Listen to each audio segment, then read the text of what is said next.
तर विद्यार्थी मित्रांनो, आजपासून आपण एक सिरीज सुरू करतो आहे खास तुमच्या फायद्यासाठी. ज्यांना फिजिक्सच्या प्रॉब्लेमची खूप भीती वाटते, ज्यांना फिजिक्सच्या प्रॉब्लेमचा कंटाळा येतो, ज्या विद्यार्थ्यांना वाटतं की फिजिक्समध्ये प्रॉब्लेमच नसावे, अशा सगळ्या विद्यार्थ्यांचा विचार करून अशा सगळ्या विद्यार्थ्यांना फिजिक्सच्या प्रॉब्लेममध्ये टफ करण्यासाठी, त्यांना फिजिक्सच्या प्रॉब्लेममधला त्यांचा कॉन्फिडन्स बिल्टअप करण्यासाठी मी ही सिरीज सुरू करत आहे. हुशार विद्यार्थ्यांना याचा खूप फायदा होणार आहे, पण ज्यांना मात्र थोडी भीती वाटते त्यांना मात्र याचा भरपूर फायदा होणार आहे. आपण सुरुवात करतो आहे आपल्या 12वी सायन्सच्या पहिल्या चॅप्टरपासनं. पहिला चॅप्टर म्हणजे रोटेशनल डायनामिक्स या चॅप्टरपासनं. या चॅप्टरमध्ये आपण टाईपनुसार प्रॉब्लेम मी तुमचे घेणार आहे. म्हणजे एका टाईपमध्ये जे काही प्रॉब्लेम येतील ते प्रॉब्लेम आपण कव्हर करणार. त्या प्रॉब्लेम्समध्ये बोर्डाच्या परीक्षेमध्ये आतापर्यंत विचारलेले प्रॉब्लेम्स आपण घेणार. त्याचबरोबर आता नवीन जी बोर्डाने क्वेश्चन बँक तयार केली आहे त्या क्वेश्चन बँकमधले पण प्रॉब्लेम त्या टाईपमधले जे असतील ते आपण घेणार.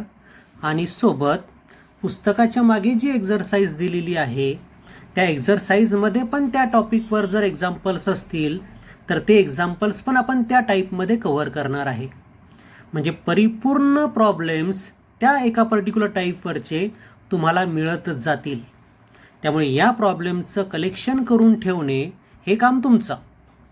त्यामुळे व्हिडिओ अपलोड झाला की त्या व्हिडिओमध्ये जेवढे जे काही प्रॉब्लेम घेतलेले असतील ते सर्व व्यवस्थित समजावून घेणे आणि व्यवस्थित आपल्या नोट्समध्ये लिहून ठेवणे ही जबाबदारी तुमची. आता याची PDF द्या असे पण तुमचं म्हणणं असेल, पण PDF दिले की तुम्ही त्याची फक्त झेरॉक्स करण्याचं काम करता आणि झेरॉक्स तुमच्याजवळ गोळा होत जातात. त्यामुळे मी तुम्हाला याच्या PDF देणार नाही. तुम्हाला ते एक्झाम्पल्स पाहायचे आहेत, समजून घ्यायचे आहेत आणि आपल्याकडे लिहून ठेवायचे आहेत. Okay.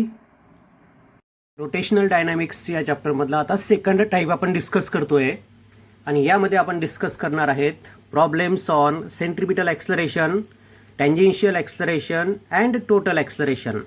Okay, the formulas are the centripetal or radial or linear acceleration. तिन्ही नाव आहेत याला. सेंट्रिपिटल म्हणजे along the radius toward the center या डायरेक्शन हे ॲक्सलरेशन असतं.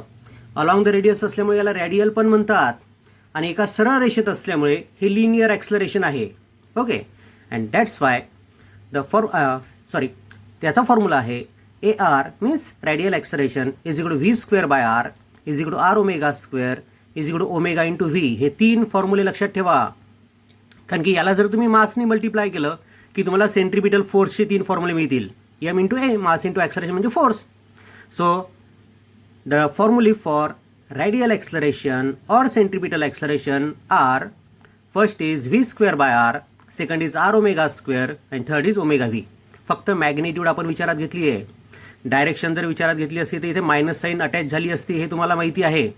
आपण डायरेक्शनचा विचार करणार नाही आहे, आपण फक्त मॅग्निट्यूडचा विचार करणार आहे. त्यामुळे इथे मायनस साईन आपण लावलेली नाही, हे तुमच्या लक्षात आलेलं असेल. आता हे जे सेंट्रिपिटल ॲक्सलरेशन आहे, जेव्हा जेव्हा सर्क्युलर मोशन असेल तेव्हा तेव्हा हे तयार होतंच, बरोबर आहे. त्यामुळे centripetal acceleration is present in uniform circular motion as well as non uniform circular motion also.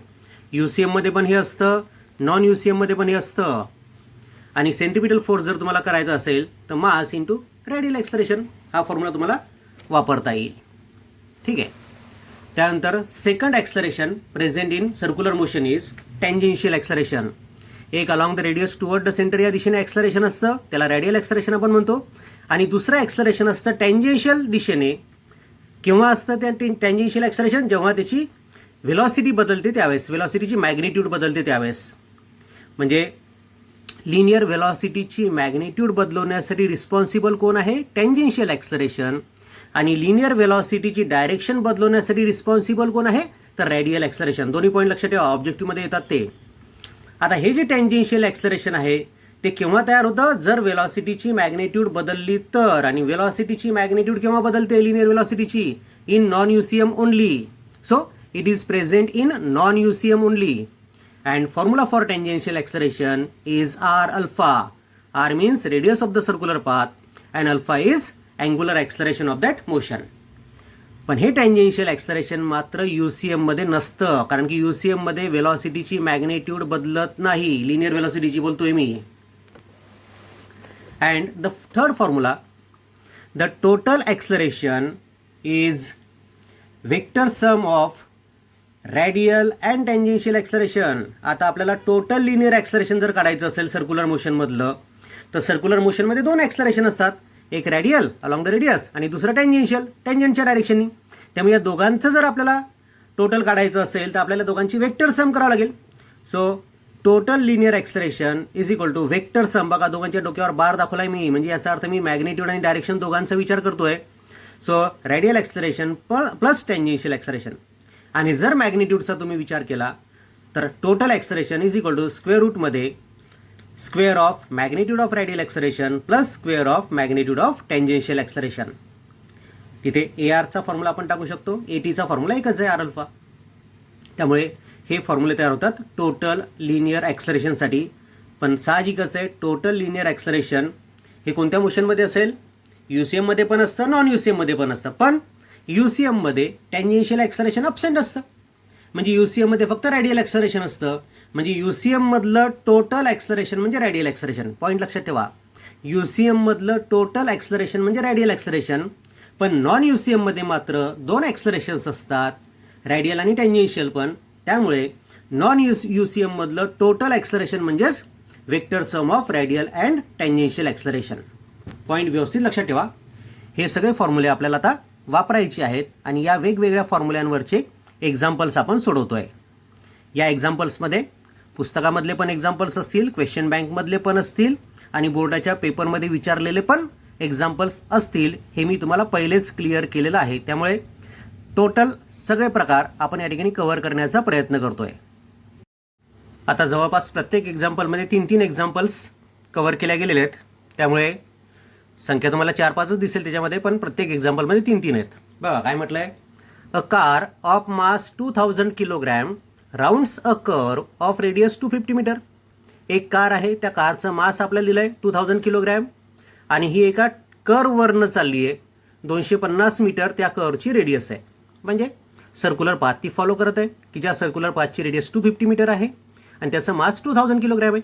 At 90 kilometre per आवर ती जी कार चालली आहे त्या कारचा स्पीड किती आहे, 90 किलोमीटर पर आवर. म्हणजे व्ही दिलं आहे तुम्हाला, हे यम दिलेलं आहे 2000 kilogram, radius is given 250 metre and V is given 90 kilometre per hour. 90 kilometre per आवरची मीटर पर सेकंद करा.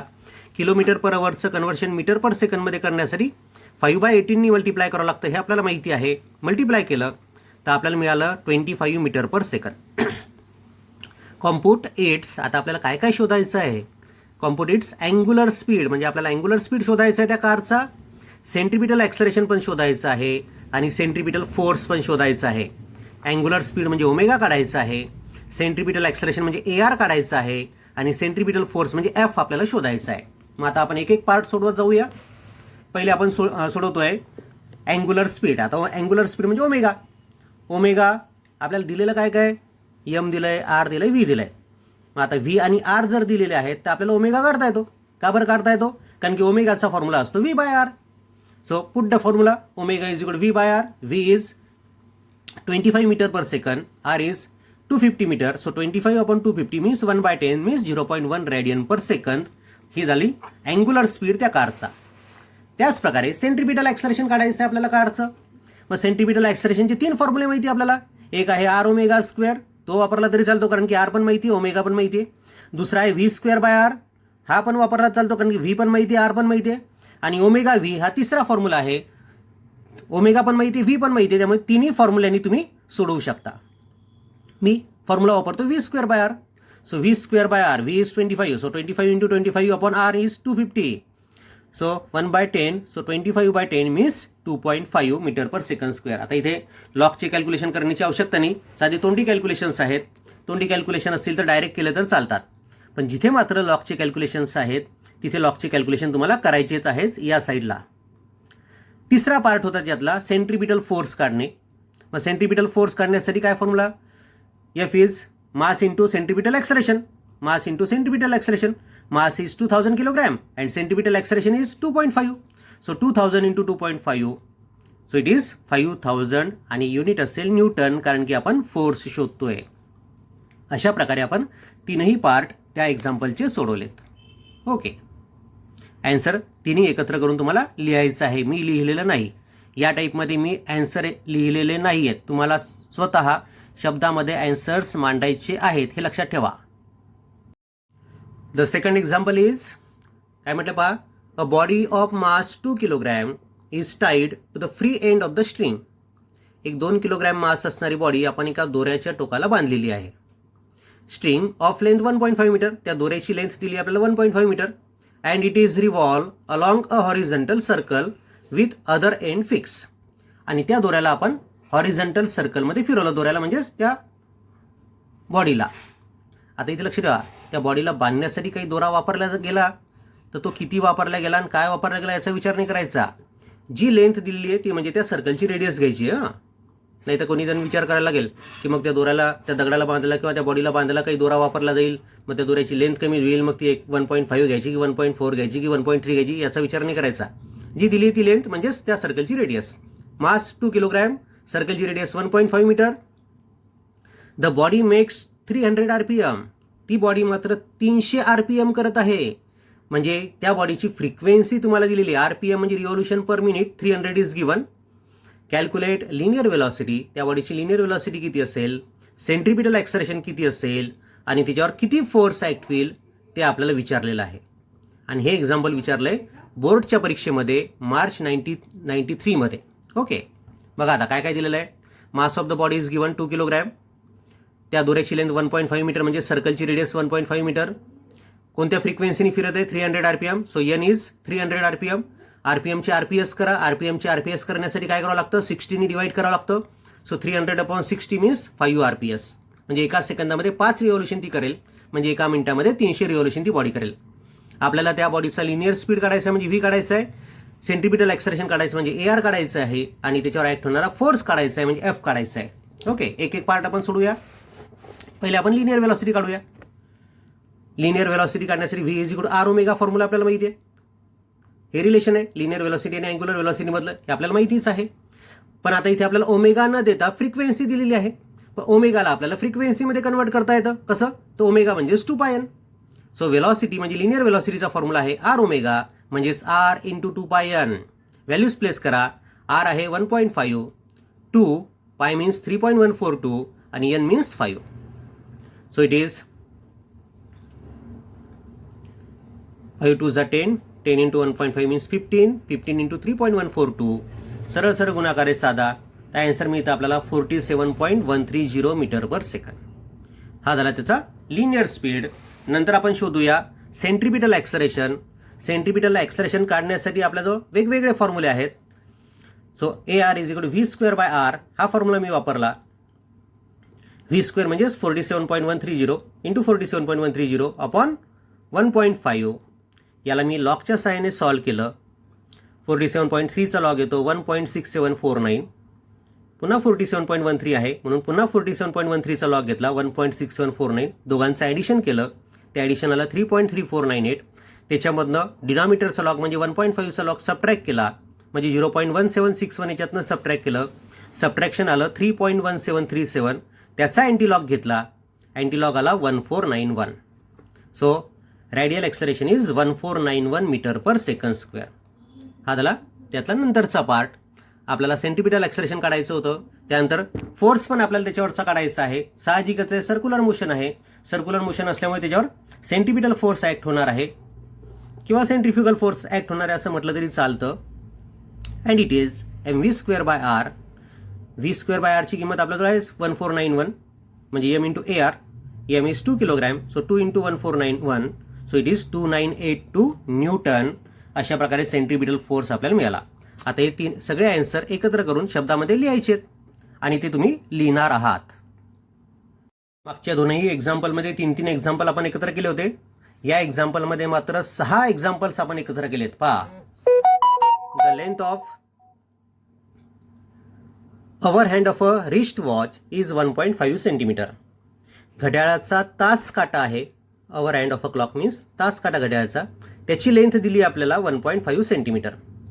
ओके, फाइंड मॅग्नेट्यूड ऑफ, तर आपल्याला काय काय शोधायचं आहे, अँग्युलर वेलॉसिटी शोधायची आहे, मॅग्नेट्यूड ऑफ लिनियर वेलॉसिटी शोधायची आहे त्याच्या टिपची, अँग्युलर ॲक्सलरेशन शोधायचं आहे त्या अवर हँडचं, रॅडियल ॲक्सलरेशन पण शोधायचं आहे आपल्याला त्या टिपचं, टँजेन्शियल ॲक्सलरेशन पण काढायचं आहे, linear acceleration of the particle on the tip of our hand, तर जो पार्टिकल त्या अवर हँडच्या टोकावर आहे, टिपवर आहे, त्याच्यासाठी ह्या सगळ्या व्हॅल्यू आपल्याला शोधायच्या आहेत. ओके, मग आता आपल्याला दिलेलं काय आहे, length of our hand of a wrist watch is 1.5 centimetre. आता त्याच्या टोकाचा जर विचार करसाल तर जेव्हा तो तास काटा फिरेल तेव्हा त्याचा टोकाचा जो पॉईंट आहे तो सर्क्युलर मोशन करेल आणि त्या सर्क्युलर मोशनची रेडियस किती असेल, it is equal to length of that hour hand of a wrist watch. So R is equal to 1.5 centimetre means 0.015 metre. आता रिस्ट वॉचचा अवर हँड आहे, अवर हँड म्हणजे तास काटा, तास काट्याला कंप्लीट सर्कल कव्हर करायला किती वेळ लागतो, 12 hours. So time period of our hand is 12 hours. So 12 × 3600 second. सेकंदमध्ये करावं लागेल टाइम पिरियड, साहजिकच आहे कारण की SI सिस्टीममध्ये टाईमचं युनिट हे सेकंड्स आहे. आपल्याला अँग्युलर वेलॉसिटी म्हणजे ओमेगा काढायचं आहे, लिनियर वेलॉसिटी म्हणजे व्ही काढायचं आहे, अँग्युलर ॲक्सलरेशन म्हणजे अल्फा काढायचं आहे, रॅडियल ॲक्सलरेशन म्हणजे AR काढायचं आहे, टँजेन्शियल ॲक्सलरेशन म्हणजे AT काढायचं आहे आणि टोटल लिनियर ॲक्सलरेशन म्हणजे A काढायचं आहे. मग आता आपण एक एक सोडूया. पहिले आपण अँग्युलर वेलॉसिटी काढूया. अँग्युलर वेलॉसिटी काढण्यासाठी आपल्याला काय काय दिलं आहे, R आणि T दिलेलं आहे. मग टाइम पिरियडवरनं अँग्युलर वेलॉसिटी काढता येते. काय फॉर्म्युला आहे, omega is equal to 2 pi upon capital T. So 2 × 3.142 आणि कॅपिटल T म्हणजेच किती, 12 × 3600. हे आपण लॉगनी सॉल्व करतोय. 2चा लॉग घेतला, 3.142चा लॉग घेतला, दोघांचं ॲडिशन केलं, ॲडिशन आलं 0.7982. त्याच्यामधनं या दोघांचा लॉग आपल्याला सबट्रॅक्ट करावा लागेल म्हणून लॉग ऑफ 12 घेतला, लॉग ऑफ 3600 घेतला, दोघांचं ॲडिशन केलं, ॲडिशन आलं 4.6355. हा न्यूमरेटरचा टोटल लॉग, हा डिनॉमिनेटरचा टोटल लॉग. न्यूमरेटरच्या लॉगमधनं डिनॉमिनेटरचा लॉग सबट्रॅक्ट करा. हे सबट्रॅक्शन केलं आपण. Subtraction is found to be bar 4.1627 आणि मग त्याचा अँटी लॉग काढला. सो अँटी लॉग ऑफ 0.16चा 27, अँटी लॉग आला 1454. इथे कॅरेक्टरिस्टिक आहे बार 4, सो 1.454 × 10⁻⁴. आपल्याला अँग्युलर वेलॉसिटी मिळाली 1.454 × 10⁻⁴ रॅडियन पर सेकंड. पहिला पार्ट झाला. नंतर लिनियर वेलॉसिटी काढायची. मग लिनियर वेलॉसिटी काढण्यासाठी V is equal to R omega. R किती आहे, 0.015. ओमेगा किती आहे, तर 1.454 × 10⁻⁴. या दोघांचा प्रॉडक्ट घेतोय आपण. त्यामुळे या तिघांच्या लॉगचं बेरीज केली, ॲडिशन केली, जी काही ॲडिशन येईल त्याचा अँटी लॉग काढला अँड अँटी लॉग इज 2.181 × 10⁻⁶. ठीक आहे. सगळे लॉग बघून घ्या. मी घेतलेले लॉग आणि तुम्ही काढलेले लॉग बरोबर आहेत का चेक करत चला. एखाद्या ठिकाणी माझ्याकडनं पण चूक होऊ शकते बरं, त्यामुळे तुम्हाला लक्ष ठेवायचं आहे मी बरोबर केलं किंवा नाही. तर next part is we have to find angular acceleration. Angular acceleration म्हणजेच अल्फा मीन्स ω2 - ω1/T. आता या ठिकाणी लक्ष ठेवा, या मोशनमध्ये अँग्युलर ॲक्सलरेशन असेल का, कारण की कॉन्स्टंट वेलॉसिटीने तो फिरतोय म्हणजे युनिफॉर्म सर्क्युलर मोशन आहे आणि युनिफॉर्म सर्क्युलर मोशनमध्ये अँग्युलर ॲक्सलरेशन नसतं. So as angular velocity is constant so no angular acceleration means alpha is 0. ठीक आहे. The fourth part is we have to find radial acceleration. So radial acceleration is v²/r. V is 2.181 × 10⁻⁶ into 2.181 × 10⁻⁶. So this becomes this much upon r. R is 0.015. लॉगचे calculations करा. तिघांच्या लॉगचं addition, त्यातनं हा log subtract केला, न्यूमरेटरच्या लॉगमधनं डिनॉमिनेटरचा लॉग सबट्रॅक्ट केल्यानंतर सबट्रॅक्शन आला बार 10.5013. त्याचा अँटीलॉग घेतला, antilog is 3.172 × 10⁻⁻3. So radial acceleration is 3.172 × 10⁻10 मीटर/सेकंड². हा झाला चौथा पार्ट. पाचवा पार्ट आहे टँजेन्शियल ॲक्सलरेशन काढायचं आहे आपल्याला. The tangential acceleration is AT is equal to R alpha. पण या ठिकाणी UCM असल्यामुळे अँग्युलर ॲक्सलरेशन 0 आहे आणि अँग्युलर ॲक्सलरेशन 0 असल्यामुळे टँजेन्शियल ॲक्सलरेशन पण 0 आहे. So AT is equal to R alpha. अल्फाची value 0, so AT is 0. As it is UCM so tangential acceleration is absent असं पण तुम्हाला सांगता येतं डायरेक्ट. त्यानंतर टोटल ॲक्सलरेशन आपण काढतोय. द टोटल ॲक्सलरेशन इज म्हणजे A is equal to under रूटमध्ये A R square plus A T square, म्हणजे अंडर रूटमध्ये ए आर स्क्वेअर आणि ए टी किती आहे 0. So A is equal to A R. Total acceleration असेल radial acceleration एवढं, आणि रॅडियल ॲक्सलरेशन आहे आपल्याला मिळालेलं 3.172 into 10⁻⁻10 metre per second square. लक्ष ठेवा, ही UCM असल्यामुळे टँजेन्शियल ॲक्सलरेशन नाही, आणि टँजेन्शियल ॲक्सलरेशन नसल्यामुळे टोटल ॲक्सलरेशन असेल रॅडियल ॲक्सलरेशन एवढं. पॉईंट व्यवस्थित लक्षात ठेवा. ठीक आहे, 6 पार्ट त्या एक्झाम्पलमध्ये होते, 6चे 6 आपण सोडवले. एक्झाम्पलचं ॲन्सर 6 पार्टचं एकत्र करून तुम्हाला लिहायचं आहे, मी लिहिलेलं नाही आहे इथे. सगळ्यात शेवटी ते ॲन्सर शब्दामध्ये मांडायचं. 6चे 6. त्यानंतर 4th एक्झाम्पल काय म्हटलं पहा. An object of mass 2 kilogram attached to a wire of length 5 meter is revolved in a horizontal circle. मास दिलं 2 किलोग्रॅम, वायरची लेंथ दिली 5 मीटर, म्हणजे आर दिलं 5 मीटर, एम दिलं 2 किलोग्रॅम. It is revolve in horizontal circle. Horizontal सर्कलकडे लक्ष ठेवा, कारण की मोशन हॉरिझॉन्टल सर्क्युलर पण असेल आणि व्हर्टिकल सर्क्युलर पण मोशन असेल. त्यामुळे कोणती प्रकारची ती आहे त्याकडे तुम्हाला लक्ष ठेवावं लागेल. इफ इट मेक्स 600 RPM, तो फिरतोय आणि तो 600 RPM करतोय, म्हणजे फ्रिक्वेन्सी तुम्हाला दिली N is given 600 RPM. Fine its angular speed, linear speed, centripetal acceleration, centripetal force. हे मार्च 2009 जे एक्झाम्पल विचारलं होतं सेम त्याच्यासारखंच आहे. So given atoms are mass is 2 kilogram, length of the string means radius of the circular path is 5 metre, frequency 600 RPM means 10 RPS. And we have to find angular velocity means omega, linear velocity means v, radial acceleration means AR, and force acting is centripetal force F we have to find. आता एक एक part आपण सोडूया. पुन्हा 4 part या एक्झाम्पलमध्ये आहेत. पहिला part angular speed omega is equal to v/r किंवा 2πn. फ्रिक्वेन्सी आपल्याला दिलेली आहे. सो 2 इंटू 3.142, पाय मीन्स 3.142 आणि n इज 10. सॉल्व केलं. So 2 into 31.42 means 62.84 radian per second. ही झाली त्याची अँग्युलर वेलॉसिटी. नंतर आपण शोधतोय लिनियर वेलॉसिटी. लिनियर वेलॉसिटीसाठी फॉर्म्युला आहे v is equal to r omega.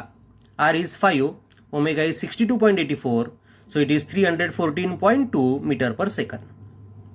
सरळ सरळ गुणाकार करायचा आहे, लॉगची कॅल्क्युलेशन करण्याची काही आवश्यकता नाही आहे. त्यानंतर third part is the centripetal or radial acceleration is. Centripetal ॲक्सलरेशनचा फॉर्म्युला काय, v²/r किंवा r ओमेगा स्क्वेअर किंवा ओमेगा v, कोणताही वापरा. सो v²/r आपण घेतला. v² means 314.2 into 314.2 upon r is 5. लॉगनी त्याला सॉल्व केलं. लॉगची कॅल्क्युलेशन इथे दिलेलेच आहेत मी. न्यूमरेटरमध्ये दोघांचं मल्टिप्लिकेशन आहे, त्यामुळे दोघांच्या लॉगचं ॲडिशन. त्यातनं डिनॉमिनेटरचा लॉग सबट्रॅक्ट करा, म्हणजे लॉग ऑफ 5 त्यातनं सबट्रॅक्ट केला. सबट्रॅक्शन आलं 4.2954 आणि त्याचा अँटीलॉग घेतला. अँटीलॉग म्हणजे आपला answer, and answer is 1.974 into 10⁴. ठीक आहे. रॅडियल ॲक्सलरेशन मिळालं. आपल्याला सेंट्रिपिटल फोर्स पण काढायचा आहे, त्यातला चौथा part. The centripetal force acting is F is equal to m into v²/r किंवा m into AR. m is 2 and AR is 1.974 into 10⁴. So it becomes 3.948 into 10⁴ newton. सरळ सरळ दोन्ही गुणायचं आहे फक्त, आणि ते गुणाकार तुम्हाला करता येतो. आता या चारही पार्टचा ॲन्सर शब्दामध्ये एकत्र करायचा आणि लिहायचं इथे. ओके. हा जनरल टाईप होता, याच्यामध्ये मिक्स होते सगळे, की वेगवेगळ्या व्हॅल्यूज तुम्हाला शोधायच्या होत्या. असे सगळे एक्झाम्पल्स मी एकत्र केलेत आणि ते लागणारे वेगवेगळे फॉर्म्युले आपण पहिलेच त्या ठिकाणी कलेक्ट केलेत. आपण सेंट्रिपिटल फोर्सचा अजून एक सेपरेट टाईप पण करतोय. याच्यानंतरचा टाईप आहे प्रॉब्लेम्स ऑन सेंट्रिपिटल फोर्स.